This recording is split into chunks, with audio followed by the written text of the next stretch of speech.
thanks so much for coming back this week. We are incredibly excited as we have our first international podcast. Yeah. We get to hear from our great friend Dave. Dave's led several churches over the years, and he's currently actually engaged in doing a church plant. He's been a huge influence into our lives and into the life of the church. And we not only do we get to hear from him today, but he's been a great influence and inspiration to us. So I know you guys are going to love him. Dave, thank you so much for doing this today.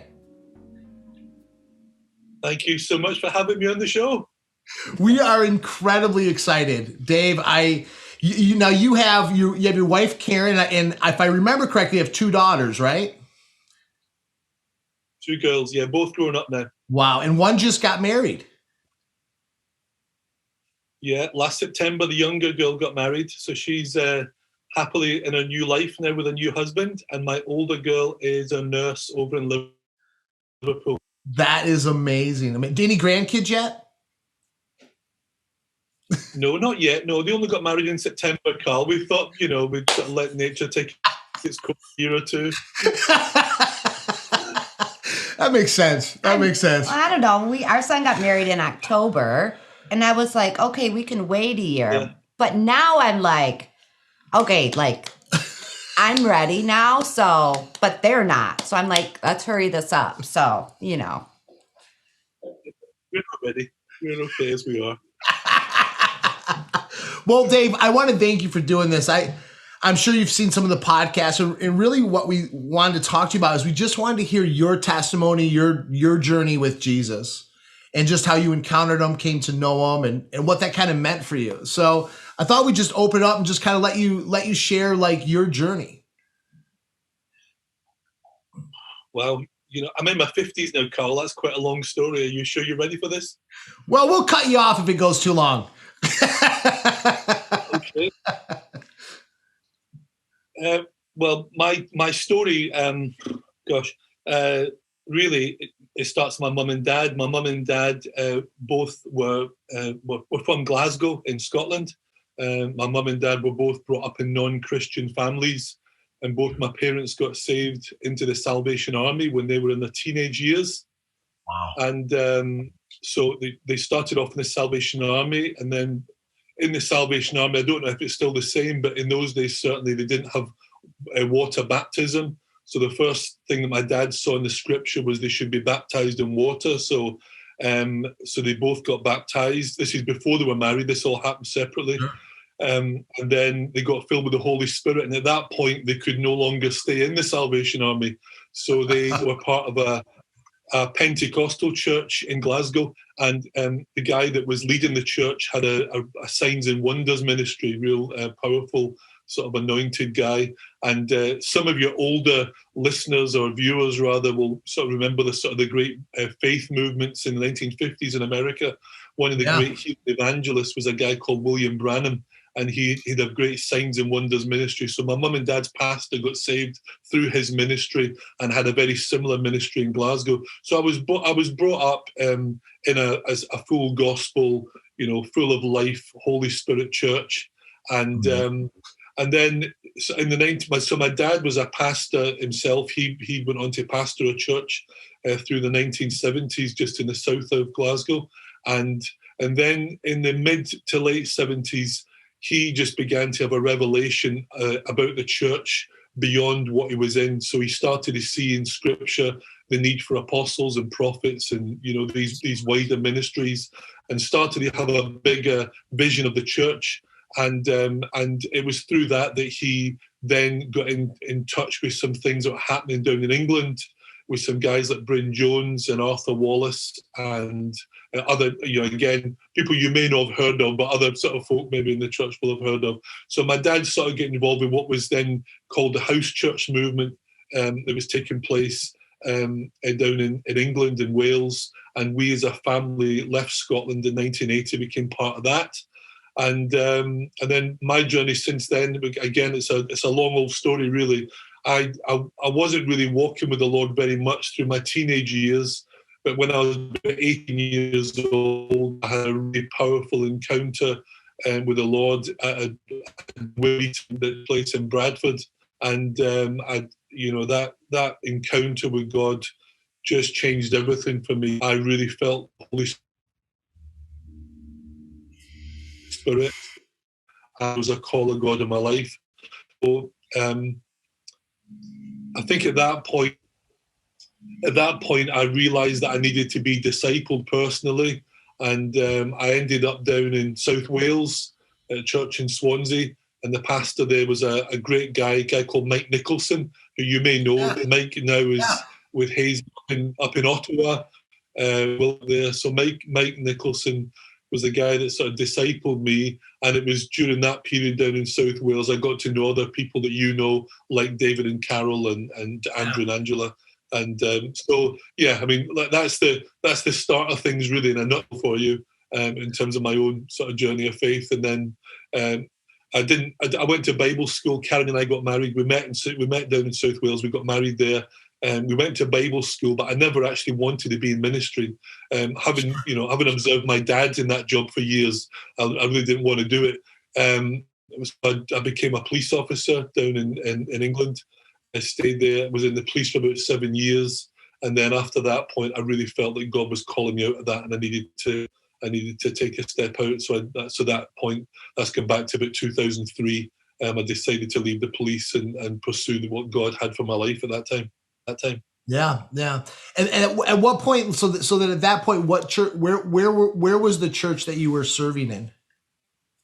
I was down in Swansea church, and it was called Life Point. I know they called it The Point, but it was Life Point. That was the church. That's the church where we met. So I joined the police in England, but we transferred back down to change the force down to Wales again, and so we're down there. So I came out the police and did about a year and a half just working as an evangelist for the church down there before the opportunity came to move to Yorkshire to actually pastor the first church that I took on. That's it. So you were a police officer for 7 years, right? Yep. So how was that discussion with your wife when you say, listen, I want to step out of being a police officer, now I want to step into ministry, something that you never wanted to do? What was that conversation like? I can't remember facing specifically, but what I will say is this, that Karen has, we've always been on the same page and we've always gone together. So whenever there's been a major move, either geographically or whatever, we've always heard God together. And so therefore there's never been any difficulty. The other thing, of course, is every big move that we've made has always meant a drop in salary, usually sort of a pay cut. Leaving the job I was in to join the police was a pay cut. Leaving the police to go into ministry was a huge pay cut. But God has always looked after us, always met our needs. So it's been a great faith journey for both of us. But we've always been a team. We've always been a partnership in terms of the decisions and hearing God together. And in this situation we're in now is no different. Yeah. So if you were talking to a young couple that feel like this is a journey they have to go on, they're going to be stepping, what would be some of the advice that you would give them? Always hear God together. Make sure you hear God together. I remember hearing a guy years ago. In fact, Dave Gilpin. Dave Gilpin came over, did your conference a couple of years ago. Yeah. I met Dave Gilpin a number of years ago, speaking in a leaders meeting in Wakefield, and he talked about in the past sometimes leaders have had these prophetic words about sending people here and everywhere, and sometimes it hasn't worked out. And he just basically said this: the most important thing is for the people that are being sent, that they themselves have heard God themselves and are on their own faith journey. So there's that sort of sense of it's our faith, because you'll know yourself. When you take a step of faith, it doesn't mean everything's going to work out smoothly. In fact, often the opposite is true. Every faith step we've taken, there's been problems, there's been issues, there's been hardships, there's been struggles and trials.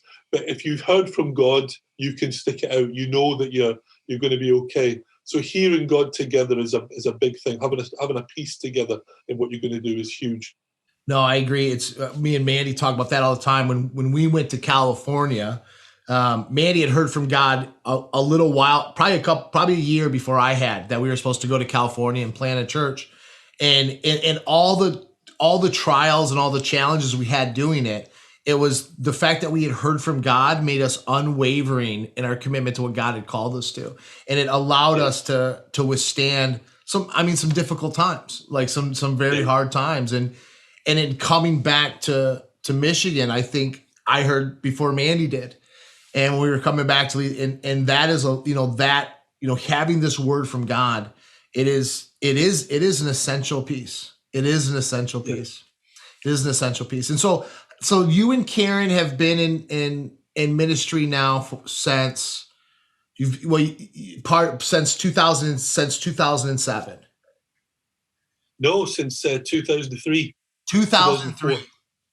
Yeah, around that period. The end of 2004 was when I took on the church in York. Yeah. And then I had to sort of travel. I travel a 600-mile round trip every weekend for about 8 months.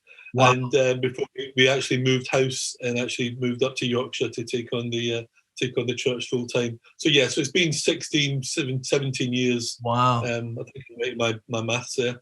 That we've been doing this together. So how old were your daughters when you made that transition? 7, 8, something like that. Wow. A little girl was still in primary school, still in junior school. Amazing. So that was hard. Oh, I bet. That was hard. I bet. So you're pulling them out of school, and now they're going to a different school. Yeah, I remember. I mean, that's one of the things that really sticks in our mind. You know, we moved. The girls were happy where we were down in Wales. I mean, they had family nearby, and they'd obviously got friendship, and they moved us. We moved them rather up to Yorkshire, and I remember the first day we took them to school. My two beautiful girls, little ponytails, little bags, walking in hand into this new school together. And I remember Karen and I got back into the car, and we were weeping. We were weeping. We were like, "Oh Lord, what have we done?" You know, we felt terrible that we put them through this huge upheaval. But the girls were great. They made friends on the first day. They came back from school. They were buzzing. They were really happy, and they had a great life. And you know, I think because my own experience, you know, because my dad didn't just move us, you know, just to a different area of the country. When I was 13, we moved from Scotland to England, and you might not understand this, obviously, because obviously Americans, you're not quite au fait, but I mean, it is a different country, you know. It was like, you know, and the Scots and English, historically, we haven't always got on. You know, so you know, that it was a hard thing for me to move. When I was a kid, my dad moved us down to England. That was hard, and I didn't want my own girls to go through that same you know, hardship that I'd gone through. But praise God, they settled in fine. And I remember when they went off to university, I sat both of them down, and I just asked them. I said, you know, are you happy with your life? Have you been happy with the journey? And they both said, oh yeah, we've loved it. They've loved everywhere they've lived, and they've made lots of friends. Been absolutely great. So it was a big thing. As a parent, that's the one area you think you can blow it, can't you, with your kids? And I was so determined that my kids were not going to miss out on their education or those kind of things because of decisions that we made. Yeah. What would you say? Because I mean, we've moved across country with kids, and that was obviously one of our big concerns. Like, you know, our kids have a life here, and now we're saying, hey, because we're called as a family, now we're upheavaling all of you. What would you say would be the biggest advice that you could give a parent to help their kids transition in that period?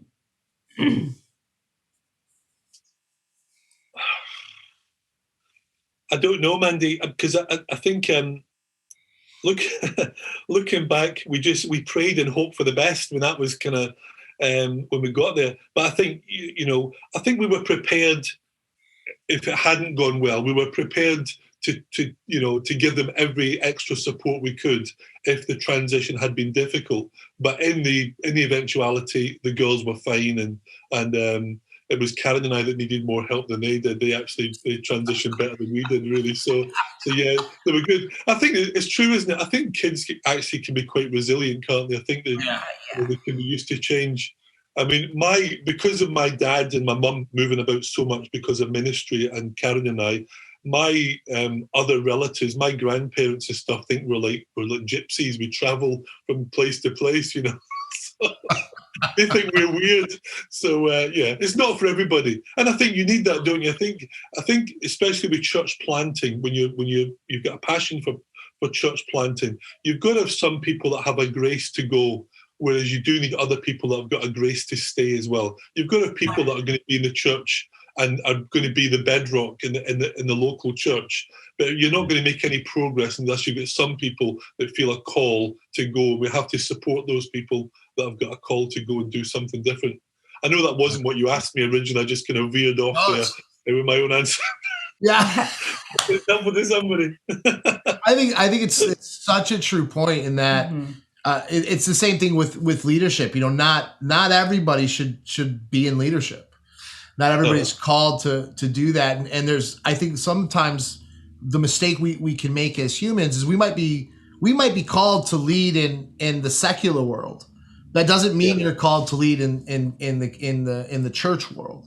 And not that they're separate, but they're different callings. And there's an aspect that in ministry, like if you should never do it unless it's the only thing you can do. Like if you have no other options, then do it. Like if you couldn't see, if I could see myself doing something else, I probably should. Well, Karl, I've often thought of myself doing something else over the years, but yet here I am. Right. Yeah, I'm too fat to catch criminals now. So I really kind of want to jump to like what's happening in your world now. I know we mentioned in the beginning that you made a decision.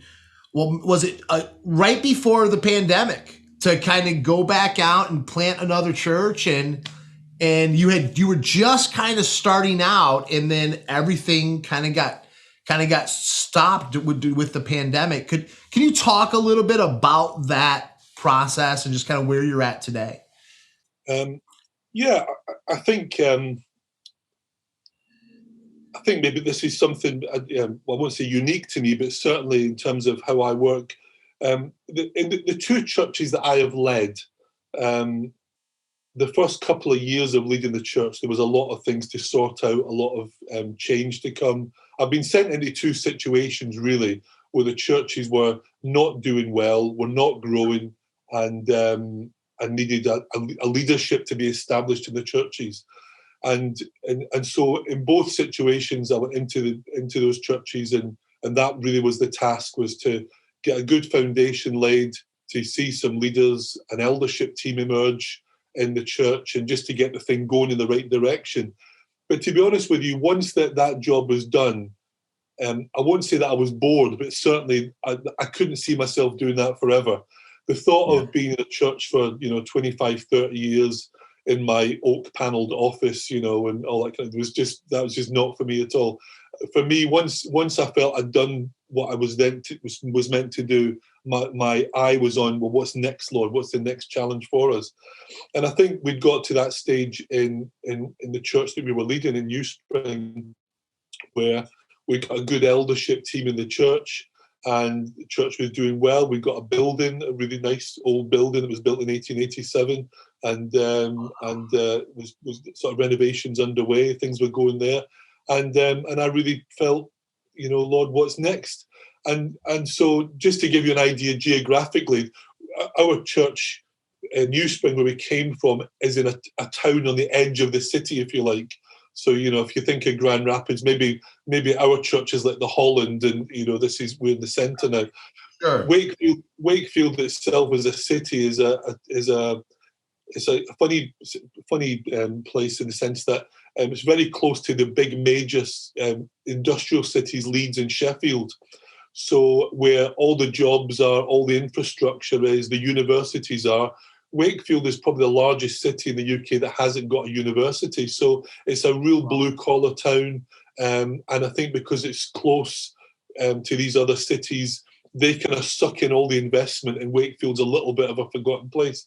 And it's a bit like that church-wise as well. The city's about 350,000. and there are not a huge amount of, lively, full gospel, spirit-filled churches. You could count them on one hand. And so we felt, for a long time, we thought there's a real need here. We need to plant something else into the city. And so that had been on our heart for a long time. Karen and I had been thinking about that, and but we hadn't actually told anyone. We'd not done anything with that.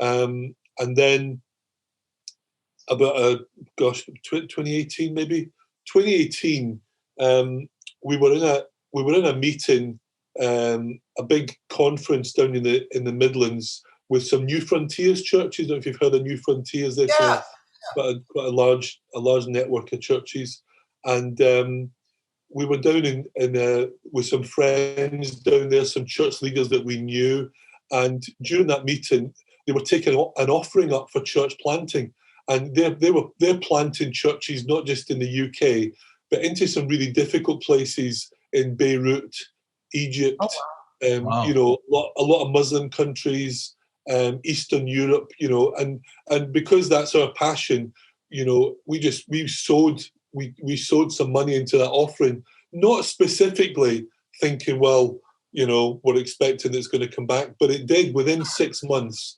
the team of guys that we were working with came back and they said, we really believe we're meant to plant another church in the north of England. And they had prayed and prayed over it and heard from God, and they believed that Wakefield was where they wanted to plant. So at that point, Karen and I knew that's what we'd felt as well, but we hadn't told anyone. We knew that, but they didn't. And so even at that point, I didn't say anything, but I went back to Karen. I said, after this meeting, I said, these guys want to plant in Wakefield, and I really feel I'd love to be part of what they're doing. And in the next meeting I got to, one of the guys prophesied and said, you're the guy that's meant to go, you're meant to go do this. And I knew that already. And I think that's another good point as well. I think if it wasn't a curveball, the Americans like to say, when a prophetic word comes, for us it was a confirmation, it wasn't a surprise. We really felt we'd heard from God already. So on the strength of that word, we went back to our own church and said, this is what we feel we should be doing. And so again, a bit of a long story, but I'll cut it short. We during the financial crash of 2008, when the banks we'd just bought a house and sunk our money into this house up in the north of the county. And of course, 2008 happened, and we lost pretty much all our equity, all our money. And when we eventually sold that house, we left it with no debt, but certainly with no deposit for the next house. Yeah. So we came down to Wakefield. We rented for a while, and then when we believed that God wanted us in a very specific area of the city, and it's where most of the immigrants live. So we've got 2 mosques on our street. And so we've got a large community of Eastern Europeans, Lithuanians and Poles, and also a lot of Pakistani, Bangladeshi, Indian people sort of close by as well. But this is the area we really felt we should be. This is the street we wanted to live in. And we prayed very specifically for the kind of house we wanted. So we don't like new houses, we like old houses. We prayed for something, we gave God a list of what we wanted, and even down to we wanted an old house with a cellar. And really? So this house came up. The house that I'm sitting in now came up, and it was built in 1910, and the same family had owned it since 1910. And no way. And I think it hadn't been decorated since about 1965 or something like that. So, but it needed everything doing. It needed heating, it needed windows, needed electrics, needed decorating, plaster, you name it. It was a huge project. And you know what? God provided every penny for the deposit that we needed. The workers came. I mean, this whole project has been miraculous from start to finish, just getting in here and being in this area. And although COVID has, we bought the house in September 2019. It took us 4 months to get the house habitable. And about a month after it became habitable, we had an open home. We invited our neighbours to come in. We had about 22, 23 of our neighbours came to our open home with a lovely time getting to meet them, and we thought, yeah, we're on our way. And then by March, of course, it's all been closed down. So during the period, we've just continued to show love to our neighbours. We lived next door just a few months after we moved in here. A Pakistani family moved in next door, mum and dad and three small children. And she is the most wonderful cook. And, again, I love Asian food. So at the weekends, usually Karen bakes for them and she brings over the most fantastic food to our house. So we became really good friends with our neighbours on both sides and started to get involved in the community. One of the other things I did was I rejoined the police as a volunteer. So I'm a chaplain for the police force now. So I've gone back in. And so it was a case of now, as we're going to plant a church, it's looking for any opportunity where we can connect with the world. So good. Where we can make friends. So that's what we're doing with our neighbours, with the police. We joined a pub quiz team. I don't know if you have those in America. Yeah, I don't think we do. Yeah. Oh, well, the greatest thing, really. So we went, there's a local pub about a mile from us, and one of Karen's old work colleagues was there. We made a little team, 6 of us, and we go up, or we did before COVID, every Monday night we'd have a pint, and they do a pub quiz. So it's a general knowledge quiz, sports and music. Sure. And over the months we were doing it, we just, again, got to know people. And so, and it's so refreshing. Having been in church leadership for such a long time, you feel that you spend most of your time with Christians. And actually reconnecting with the world has been great. It's been a great experience. And I suppose the big switch in our thinking is this: we live our life on mission now. Every conversation, every engagement, every encounter, we're always thinking mission. We're always thinking this is important, and we're praying and we're prayer walking and we're expecting divine appointments because God's going to do it. It's not going to be through my great charisma. So it's going to be it's going to be God moving through us while we're here. So the next phase really is we need to get momentum again. We've lost momentum now because of all that's happened. We've got to get the thing going again. So does that answer your question, Karl? Yeah, absolutely. Would you say in the UK, are things starting to open up more? Well, I don't like to brag, but our government is doing probably the best job of any government in terms of getting the vaccine rollout. So the population of the UK is over 60 million, and over 35 million have now been vaccinated. And I've had both my vaccinations. So they started off with the older age groups and worked backwards. But basically, all the vulnerable people, all the people that the over 40s now have pretty much been done. So we're way ahead. But the issue is that we can't obviously visit anywhere else. Is over 40 considered vulnerable over there? No, Amanda. What? Because I was like, wow. No, they start. What I'm saying, my point was, they start with those, but where we've actually got to the vaccination program. I mean, obviously, Amanda, you would still be waiting because you're much younger. I know. Sorry. So we're as a country, we're doing well. The next phase for us is the 17th of May, where you can have 2 families meeting in one house. Okay. And then the 17th of June, I think lockdown for us is pretty much over. I think everything gets back to normal on the 17th of June. I mean, the government's still encouraging us to continue to wear masks in shops and, close and, do the sort of sensible things. But our death rate and our rate of infection now is negligible, really, compared to other countries. So amazing. Can I ask you a question, Dave? So I know for us, when we went into lockdown, like everything changed, right? And there were things that I learned about Karl and I that really never came up before. Do you know what I mean? Because, well, you know what I mean? Like you learn things new because, you're always busy doing what you're called to do. Do you know what I mean? And all of a sudden we were kind of forced to stop. What was like one of the biggest things that you learned in this season that you didn't know before? Well, I love being busy. I mean, I thrive on that. I thrive on traveling. I like being out and about. I like meeting people.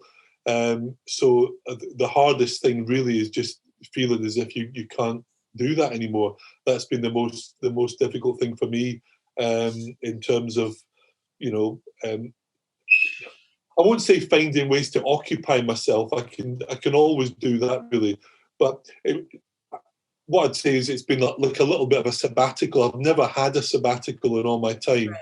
So I actually made a deliberate point of, I'm going to read some books. I read the Bible through in 80 days. I made a little plan. I was going to read a whole version of the Bible in 80. Well, I'd never, generally I like to read, but I kind of study sort of thematic. I thought I'm going to take a verse, I'm going to read right through it. That was fantastic. That did me the world of good. So I just decided I wanted to come out of lockdown different to I went in.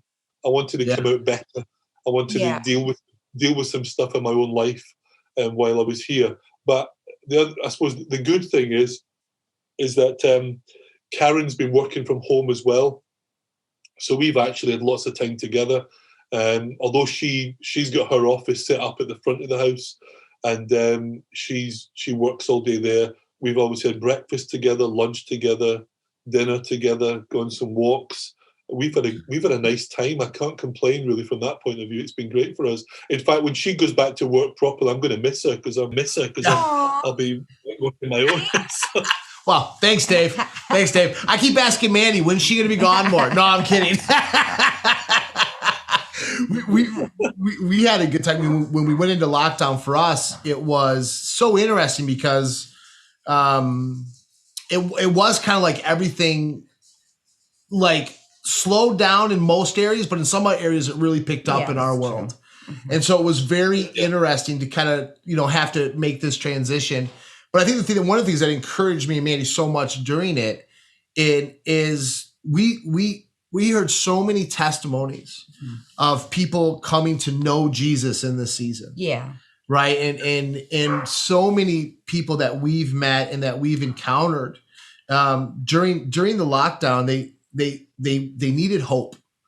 And it opened up great conversations about who God is to us and who Jesus is. And I'm excited for this next year because I think you're going to see a lot more people open up to a revelation of who Jesus is. Yeah. In a fuller way. And I think that I'm excited for your church plant. I think you're going to have an amazing 2021 and 2022. And I think there's going to be a new hunger for it. Now, I know the UK is different to how America is in terms of openness to God and how it's perceived in the country and even in the government, and have you seen the same thing in the UK that we've seen in America where people's hearts are more open to the things of God? It depends on who you speak to. I mean, for us, obviously, because of our situation, we kind of hooked in with our sending church who were able to do all the online stuff. So rather than do our own stuff down here, which I'm not technically capable of doing, we just sort of connected back in with them. But I know that the guys at New Spring have had people that have, that they didn't know before that have connected online with the church. And I think for us, it's a case now of waiting to see what that looks like once we start to meet in person again, because we're still not at that stage. We're still easing back into it. And I think watching the US, even different states have done different things, haven't you? Some people have decided, hey, we're just ignoring this COVID thing altogether and we're just going to meet whatever. And then other people have been stricter depending where you live. Whereas over here, pretty much uniformly, people have not, the churches haven't been meeting. So I hesitate to say anything until we see, well, what does it look like when we come out, if that makes sense to you, Yeah, totally. But the signs are encouraging. Other church leaders that I'm speaking to are saying that people are engaging online, alpha courses and those kind of things. That think people that we've not met in person before are actually engaging. So New Spring at the moment, our church is running an alpha course, and they've actually got some folks on there, some non-Christians, non-church people actually on that course at the moment, and I'm doing something similar with the Christian Police Association. So we've been doing an online, a bit like an alpha. Who is Jesus? Why did Jesus die? Is there any point in the church? All that kind of stuff, really. And we've had some engagement from police officers, non-Christian police officers, with us online as well. So people are searching, aren't they? People are searching for answers. And I think the thing is, I mean, it's not just COVID, is it? I mean, it feels like the whole world has changed in the last year or so, doesn't it? You look at the political climate and everything else that's gone on. It feels like a very different world, and I think we've seen, what you can only describe as secular religions really spring up, where people are just want to have they're looking for a cause, aren't they? People are looking for a cause, and I think they're not finding real satisfaction in these secular causes. And I was listening to a lady, she was a Catholic economist, just on a secular talk show a couple of days ago, and she was just talking about what was happening in the world, and she was saying she believes there's going to be a revival of faith as people realise the emptiness of what they're seeing in terms of the causes they're latching onto in the world, that it doesn't satisfy, and people are getting fed up with division, and they're looking for something that's actually positive rather than something that's negative to latch onto. So it is going to be interesting. It's going to be a very different world, I believe, when we come out of this to what it is now. And America, from what we can see watching the news over here, America very much so as well is going to be very different, I think. I think yeah, for sure. It's been an interesting season, and I'm excited to see what God's going to do in this next season. I'm actually utterly convinced we're going to see more people come to know Christ in the next 50 years than we've seen in the last 200. I really believe that. I think God is really going to get a hold of people's lives in this season, and we're excited to see what's going to happen. We've seen it in our family. We've seen it in our friends of ours, and so we're excited. We're excited for the future. Yeah. Good. But Dave, I know I do want to ask you just a couple, just like maybe one more question because I know our time's short. But I wanted to ask you this: if you were going to give a church planter, somebody who's going out to church plant, what would be one in your mind, in your heart, in your revelation? What would be one of the keys to not getting burned out, getting wore out? What would be one of the keys to be able to keep going forward and keep moving? I think it depends how you approach church planting. Our approach, we would say, is what we call a missional approach, in that we're not trying to put on public meetings. There's no sound system, there's no lights, there's no coffee machines, there's none of that. For us, it's just living. It's just living in a community for Jesus and just being, really. That's the thing. So, and I think to the people that want to be part of our team, that's been the thing that we've been trying to emphasize, really, because everyone thinks, when are we going to go public? When are we going to have public meetings? When are we going to do this? And that's not in our immediate plans. The immediate plan is making disciples and living missionally. So we have just emphasizing hospitality, meeting our neighbours, inviting people in, getting to know them, and looking just to make disciples, just being Jesus in where we live. So I'm determined not to get burned out, because I think the way that I was living before, when I was actually leading a church, that's where I was heading to, and I ended up with, I wouldn't say severe health problems, but certainly concerning health problems, and a lot of it was to do with my lifestyle. So I've changed my lifestyle. I feel more relaxed because I feel like I'm doing what I was meant to do. I think I shared with you before, and it's a big thing for me. But I'll mention it again. A few years ago, I went to a retirement do for some old police colleagues, and during that time there, I was able to lay hands on sick people and see them recover. I was able to pray for one particular lady who'd not been able to have children. She subsequently had children, but just doing the things that Jesus did, and this was in a bar down in Bristol, people started asking questions, and I was able just to sit in a pub and share. And I remember leaving that evening thinking, wow, this is what ministry looks like. This is what Jesus would be doing if he was around. This is where he would be. And it changed my whole perspective of my own calling and my own ministry, and just church leadership in general. I think, and I hope this isn't too controversial for you, but I think a lot of things that we get bent out of shape about in churches, particularly as leaders, don't really matter as much as we think they do. Sure. Oh yeah. Yeah. I think we get so, and I'm as guilty as anyone here, but as a church leader, you want everything to be perfect. And was the worship good? And was the band right? And was the spiritual gifts? And what was the sermon like? We get so tied up with these things. And the disheartening thing is, you ask one of the congregation on Monday what the meeting was like, they can't even remember the meeting, what it was like, and we get so bent out of shape.